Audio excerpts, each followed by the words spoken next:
When his wife showed up at my work holding their wedding photo, I realized I was the other woman. The devastating part? I had no idea. For 11 months, I thought I was building something real with a man who was already building a life with someone else. My name is Tanya, and this is the story of how I accidentally became everything I never wanted to be. The fluorescent lights in our law office always made everyone look slightly sick, but the woman standing at my desk that Tuesday morning looked genuinely pale. She clutched a manila envelope against her chest like armor, her wedding ring catching the harsh light as her fingers drummed nervously against the paper. "Are you Tanya Mitchell?" she asked, her voice steady despite the tremor in her hands. I looked up from the deposition I was transcribing, immediately on alert. In 5 years as a paralegal, unexpected visitors rarely brought good news. Usually they were process servers, angry clients, or people whose lives had been turned upside down by legal proceedings. "Yes, that's me. Can I help you?" She glanced around the busy office, noting the other paralegals typing at their desks, the lawyers rushing between conference rooms with case files. "Is there somewhere we can talk privately?" Something in her tone made my stomach tighten. I led her to conference room B, the smallest one we had, closing the door behind us. She sat across from me at the scarred wooden table, still holding that envelope. "I'm Rebecca," she said, extending her hand formally. "Rebecca Santos." The name meant nothing to me, but she said it like it should, like she was waiting for recognition to dawn on my face. "I'm sorry, I don't think we've met," I said, settling into the uncomfortable chair across from her. "No, we haven't, but we have someone in common." She opened the envelope and pulled out a photograph, sliding it across the table with the careful precision of someone who'd rehearsed this moment. The picture showed a family at what looked like a beach vacation. A man with dark hair and a familiar smile sat in the sand, his arms around a woman, this woman, while 2 children built sandcastles nearby. The man looked relaxed, happy, completely at ease in his role as husband and father. The man was Brian, my Brian, the man I'd been dating for almost a year. The man who'd told me he was divorced, that his ex-wife had made his life hell, that he was finally ready to start over with someone who understood him. "I'm Brian's wife," Rebecca said simply. The words hit me like cold water. "Ex-wife," I corrected automatically, though my voice sounded strange and distant. She shook her head, her expression more sad than angry. "No, Tanya, I'm his wife. We've been married for 12 years. This photo was taken 3 months ago at our family vacation in Outer Banks." The conference room suddenly felt too small, the air too thin. I stared at the photograph, trying to reconcile the Brian I knew, the one who texted me good morning every day, who brought me coffee during my lunch breaks, who talked about our future together, with the Brian in this picture, completely integrated into a life that had nothing to do with me. "That's impossible," I whispered. "He's divorced, he told me." "What did he tell you?" Rebecca's voice was gentle, like she was talking to a child who'd just learned there was no Santa Claus. "He said his ex-wife was bitter about the divorce," I began, the words sounding hollow as I spoke them. "That she was making things difficult with custody of their son. He said she still lived in their old house because of the legal complications, and he was staying in a temporary place until everything got sorted out." Rebecca nodded slowly, like she'd heard variations of this story before. "We have 2 children," she said quietly. "Michael, who's 8, and Sarah, who's 6. And we live in the same house we bought when Michael was born. Brian comes home every night for dinner. He coaches Michael's soccer team on Saturdays. He reads to Sarah before bed." Each detail was a small knife twist. I thought about all the times Brian had cancelled our weekend plans, claiming he had his son for the weekend. All the times he'd seemed distracted during our dinner dates, checking his phone constantly. All the times he'd insisted we meet at hotels instead of going to my apartment. He said he didn't want to bring complications into your space, he'd told me when I'd suggested he stay over. "My ex is still pretty volatile, and I don't want her drama affecting you." I'd found it sweet, protective even. Now I realized it was just careful management of his double life.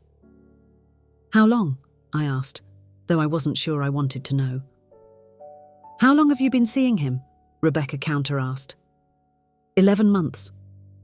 She closed her eyes briefly. I suspected something was going on about 6 months ago.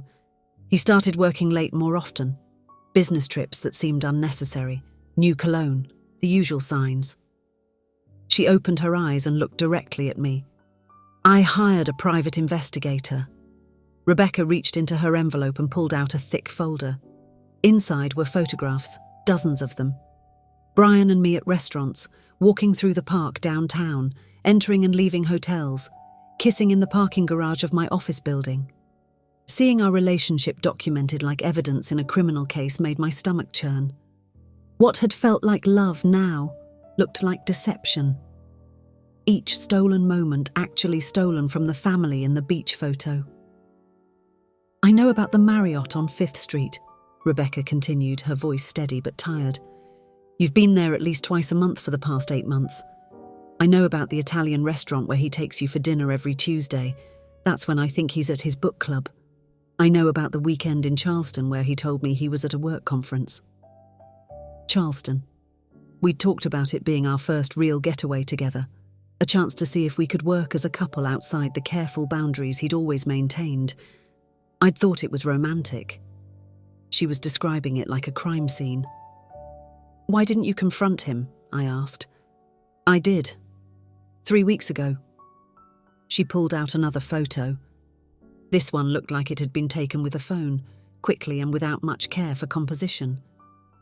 It showed Brian sitting at our kitchen table looking defensive and angry. He denied everything at first. Then he said it was over. Then he said it didn't mean anything. She paused, looking down at her hands. But the investigator showed me your social media. The things you post about him. The way you talk about your future together.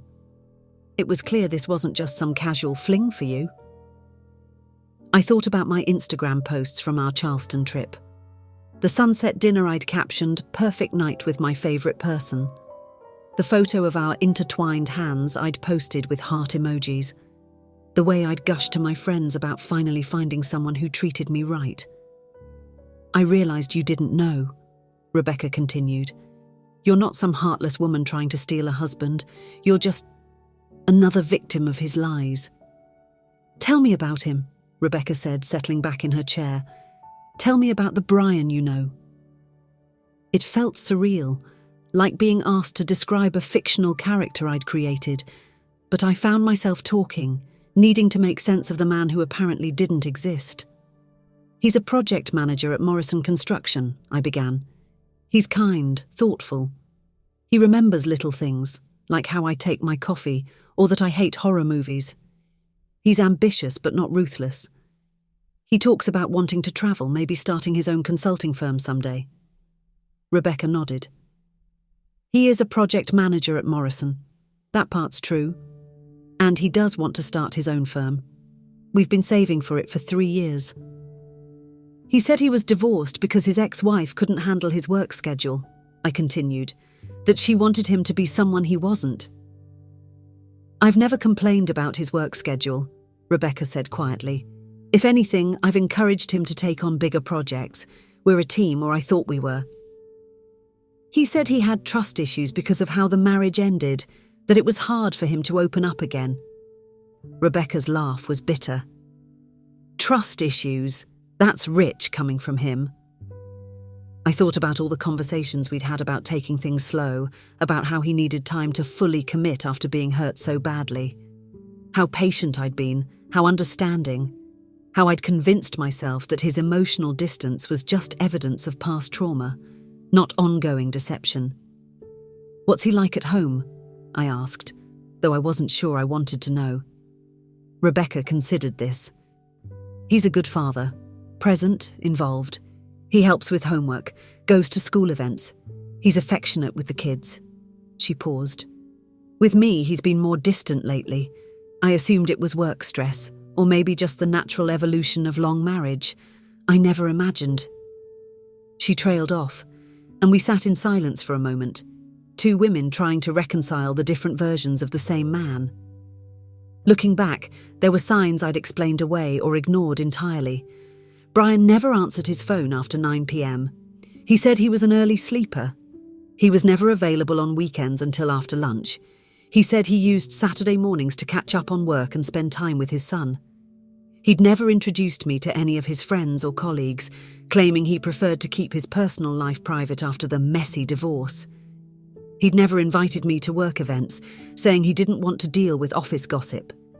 His apartment, the one I'd never seen, was always being renovated or having issues with the landlord. We always met at hotels, which he framed as romantic rather than practical. He paid for everything in cash, which I'd found old-fashioned and charming. Now I realised he was avoiding credit card receipts that might raise questions at home. He'd never left anything at my place, never suggested we spend consecutive nights together. When I'd brought up meeting his son, he'd said the boy was still adjusting to the divorce and it wasn't the right time yet. Every red flag had been carefully painted green by his explanations, his charm, his apparent vulnerability about his failed marriage. "I need you to understand something," Rebecca said, leaning forward. "I'm not here to blame you or make you feel worse than you probably already do. You're not the villain in this story." "I feel like I am," I whispered. "I've been sleeping with your husband. I've been planning a future with a man who goes home to you every night." "You've been lied to," she corrected, "systematically and deliberately. Brian is very good at compartmentalizing. He's very good at making people feel like they're the center of his world when they're actually just a side project." The words stung, but they also brought a strange relief. For months, I'd wondered why Brian seemed so perfect for me, but so hesitant to fully commit. I'd blamed myself for not being enough to make him want to take the next step. "How did you find out where I worked?" I asked. "The investigator followed him here one day when he brought you lunch. It wasn't hard to figure out who you were after that." She paused. "I've been watching you, Tanya, for weeks. You seem like a good person. You don't deserve to be used like this. Why are you telling me? Why not just confront him and demand he end it?" "Because he's already proven he can't be trusted to tell the truth. And because..." She hesitated, then pulled out her phone and showed me a text message. "Because of this." The message was from Brian, sent just 2 days ago. "I think I'm falling in love with her. This is getting complicated." My heart jumped despite everything. Even now, even knowing the truth, some part of me was happy that he loved me. "He sent this to his brother," Rebecca explained. "Michael found it on Brian's phone when he was looking for a game to play. My 8-year-old son had to read about his father's affair. That killed any remaining flutter of joy. A child had been hurt by this deception, had been forced to carry adult secrets he couldn't understand." "I'm so sorry," I said, and meant it. Rebecca left me with the folder of evidence and a simple request. "Just end it. Don't tell him I was here if you don't want to. Just end it." But I couldn't let it go without answers. That evening I texted Brian to meet me at our usual hotel bar. He arrived looking relaxed and happy, kissing me hello like he had hundreds of times before. "You seem tense," he said, ordering us both drinks. "Rough day?" "You could say that." I pulled out one of the photos Rebecca had given me, the family beach vacation. "Want to tell me about this?" His face went through a series of expressions: confusion, recognition, panic, and finally resignation. He set down his drink and rubbed his face with both hands. "Tanya, 11 months, I said quietly. 11 months I've been dating a married man, and I had no idea. It's not what you think. It's exactly what I think. Your wife came to see me today. Your wife, Brian, not your ex-wife, the mother of your 2 children who you go home to every single night." He was quiet for a long moment. When he finally spoke, his voice was barely audible. "How much do you know?" "Everything. The investigator, the photos, the lies about your living situation, your divorce, your son who's actually 2 children, everything." "I never meant for it to go this far," he said. "What did you mean for it to be?" He looked up at me, and for the first time since I'd known him, he looked completely lost. I don't know. It started as just an escape. Rebecca and I have been having problems. Not fighting, just distant. Like roommates. I felt invisible in my own life. So you created a new life. I met you. And you were so different from everything I knew. You laughed at my jokes. You were interested in my work. You made me feel like the man I used to be before I got swallowed up by mortgages and parent-teacher conferences and marriage counselling. Marriage counselling? This was news to me. We've been going for 6 months. Rebecca thinks we're making progress. He laughed bitterly. She has no idea that I spend our sessions thinking about you. Do you love me? I asked, though I wasn't sure I wanted to know. Yes, he said without hesitation. I know that's fucked up given the circumstances, but yes, I love you. Do you love your wife? He was quiet longer this time. I don't know anymore. I love the life we built together. I love our kids. I love the stability, the familiarity. But do I love her the way I love you? I honestly don't know. That's not fair to any of us, I said. I know. I know it's not fair. I've been trying to figure out how to choose. Choose. The word came out sharper than I intended. You think this is about choosing between us? Isn't it? No, Brian. It's about the fact that you've been lying to everyone who loves you for almost a year. It's about the fact that your 8-year-old son found out about your affair by reading your text messages. It's about the fact that I've been planning a future with someone who doesn't exist. He flinched at the mention of Michael finding the texts. How do you know about that? Because your wife told me. Because she's trying to hold her family together while you're playing house with me in hotel rooms. What do you want me to do? He asked. It was the wrong question. Not, how can I fix this? Or, how can I make this right? But what do you want me to do? As if this was still about managing my expectations, rather than taking responsibility for the damage he'd caused. I want you to go home to your family, I said, sliding the folder of photos across the table. I want you to be honest with your wife about what this has been. I want you to figure out if you can be the husband and father they deserve. And us? There is no us, Brian. There never was. There was you, and there was the fantasy version of yourself that you created for my benefit.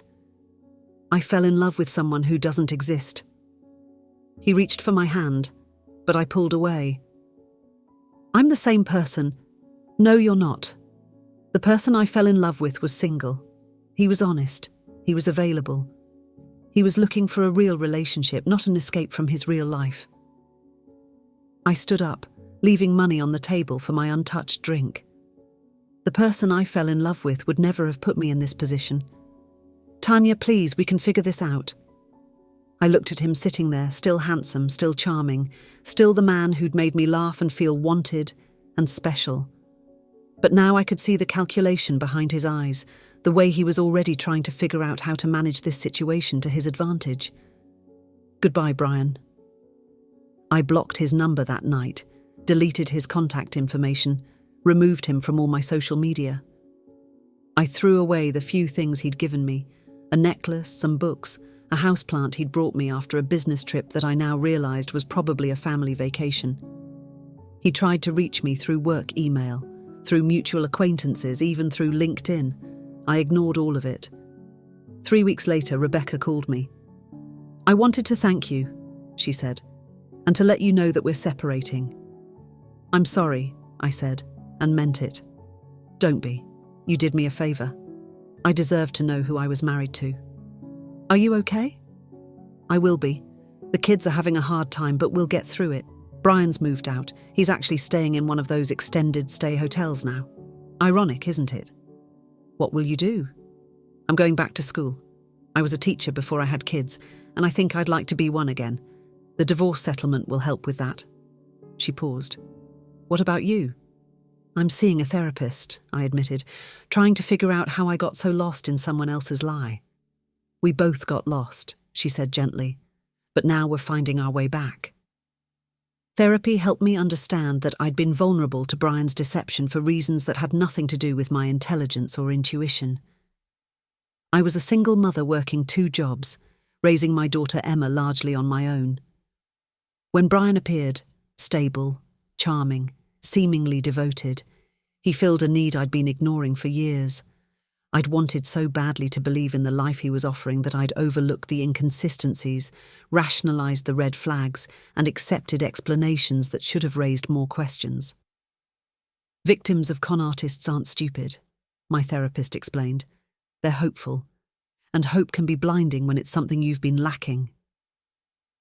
I'd been lacking partnership, stability, the feeling that someone had my back.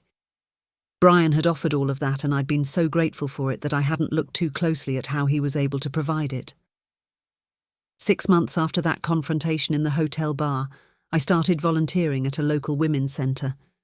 My job was to help other women navigate the legal system, filing for divorce, understanding restraining orders, sorting through custody arrangements. But I found myself in conversations that went beyond legal advice. Women who'd been lied to, manipulated, made to feel crazy for questioning the stories they were told. Women who'd discovered that their partners were living double lives, maintaining multiple relationships, keeping elaborate secrets. I should have known, they'd say, echoing my own thoughts from those early days after the revelation. Knowing requires information, I'd tell them. You can't see what someone is deliberately hiding from you. I started leading a support group for women who'd been deceived in relationships.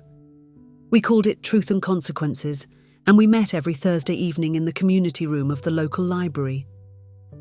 The stories were all different: affairs, financial deception, fake identities, elaborate lies about careers or histories or family situations. But the feelings were remarkably similar.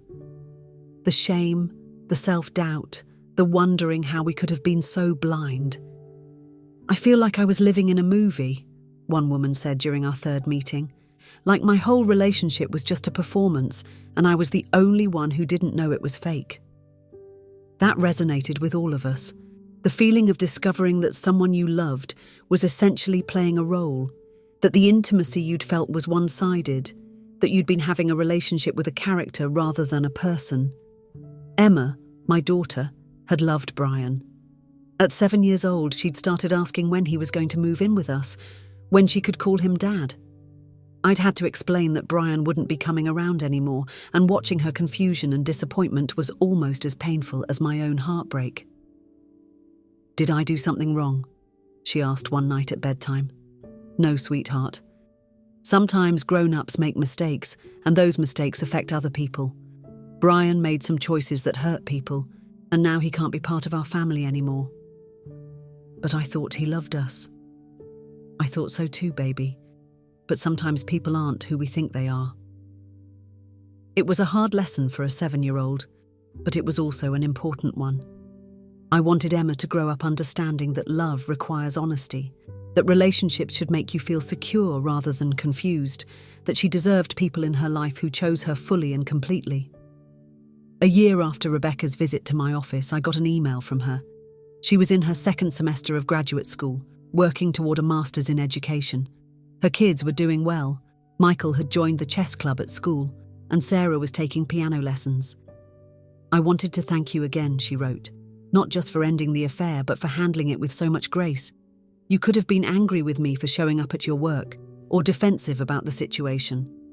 Instead, you listened, and you acted with integrity. That meant everything to me during the worst period of my life." She included a photo of her graduation from her teaching certification program. She looked happy, confident, like someone who'd rediscovered herself after a long period of being lost. "I know this sounds strange," the email continued, "but in some ways, Brian's affair was the best thing that could have happened to me. It forced me to stop settling for a marriage that wasn't working, and to start building a life that was actually mine. I never would have had the courage to go back to school or to demand better for myself if I hadn't been forced to confront the truth about my relationship." Her words stayed with me for weeks. There was something powerful about the idea that betrayal, devastating as it was, could also be a catalyst for positive change.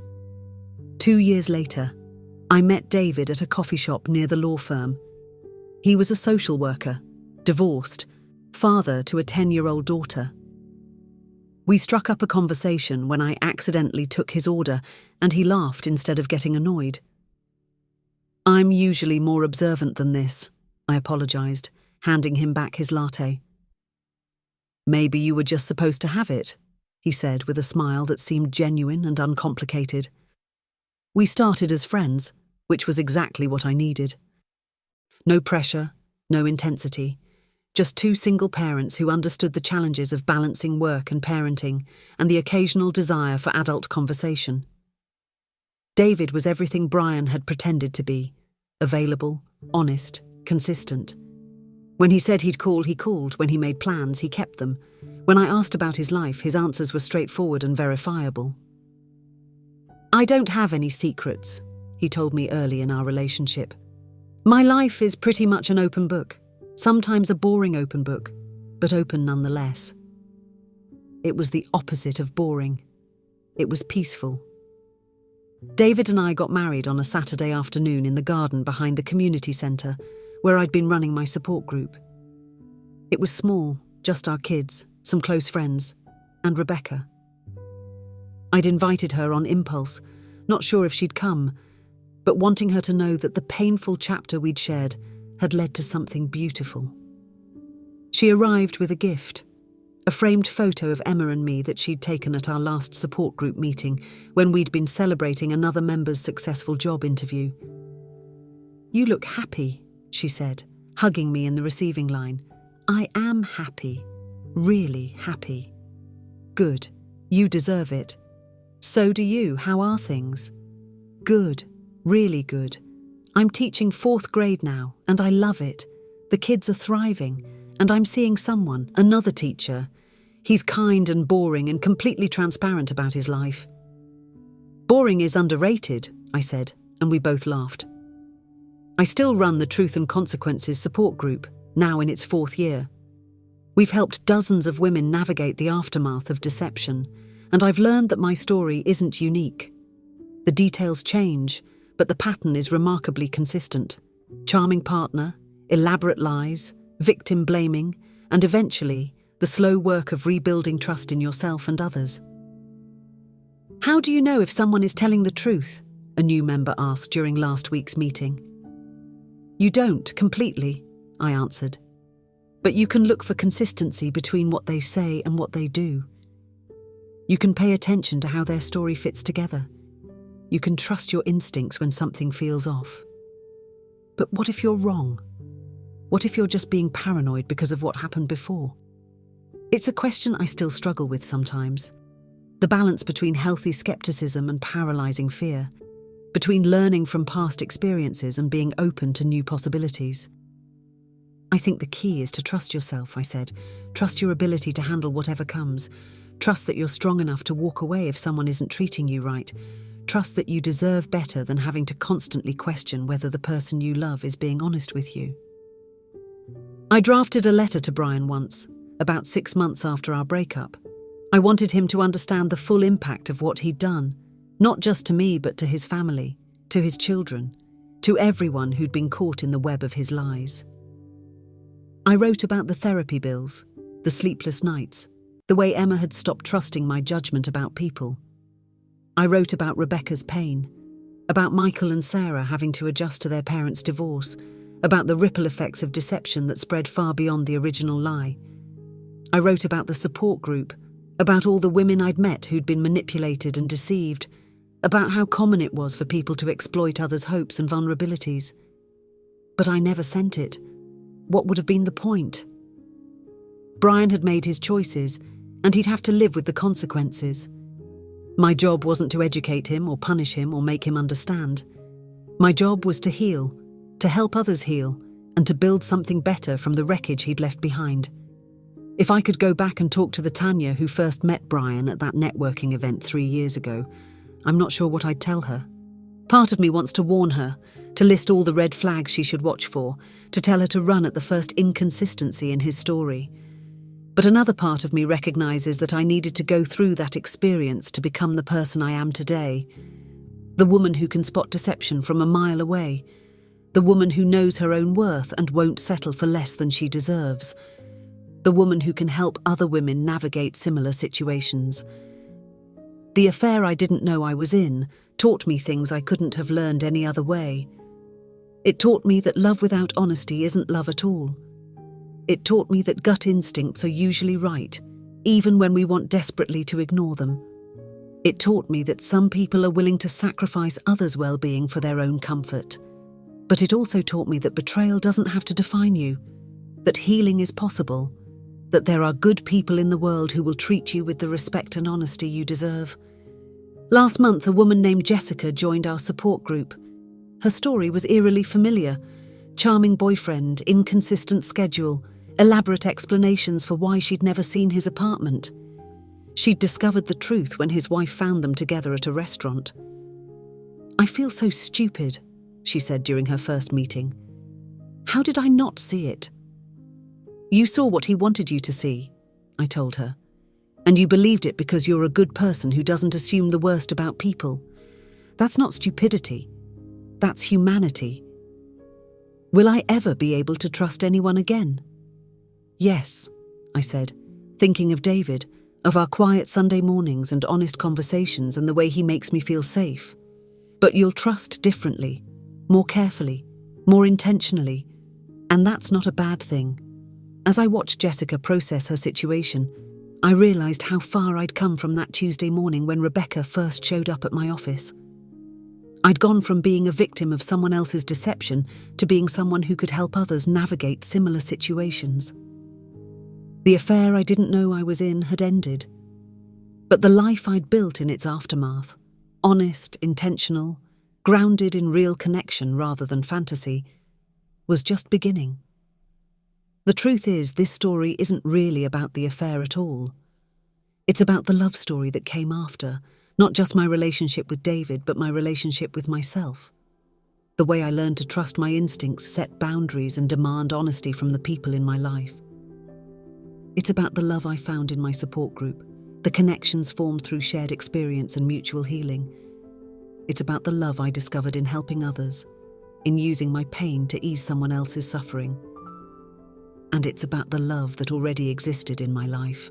Emma's unconditional affection, my mother's steady support, the friendships that sustained me through the darkest period of self-doubt. Brian taught me what love isn't. But Rebecca, David, my support group, and ultimately myself taught me what love is. Honest, consistent, grounded in choice rather than deception, built on a foundation of mutual respect and shared truth. When I think about that devastating Tuesday morning 3 years ago, I don't feel grateful for the betrayal itself, but I am grateful for the path it set me on, the person it helped me become, and the life it ultimately made possible. Sometimes the worst thing that happens to you is also the first step toward the best thing that ever happens to you. Sometimes you have to lose everything you thought you wanted to find everything you actually need. And sometimes the affair you didn't know you were in is just the prologue to the love story you never knew you were writing. Today marks 3 years since Rebecca walked into my office. Tonight, David and I will have dinner with our kids, and I'll go to sleep next to someone who has never lied to me about who he is or where he's been.